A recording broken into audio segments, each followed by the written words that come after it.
degree শেষ হোৱাৰ পাছত পঢ়িব পাৰিমনে নাই সেইটোও নাজানো আৰু বিবেকৰ উৎপাত দিনে দিনে বাঢ়িয়ে গৈ আছে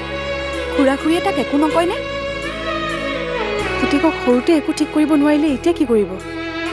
তাতে যদি মই তেজৰ সম্বন্ধীয় হ'লোহেঁতেন তেতিয়া কথাটো বেলেগ আছিল মোক যে খুৱাইছে পঢ়াইছে সেইটোৱে বহুত মই ভাবিছোঁ ডিগ্ৰীটো শেষ হ'লে মই নিজেই নিজৰ কিবা এটা ব্যৱস্থা কৰিব লাগিব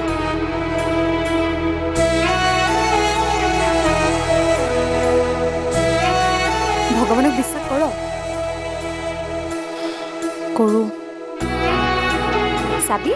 ভগৱানে এদিন তোৰ কাৰণে কাৰোবাক নহয় কাৰোবাক পঠিয়াবই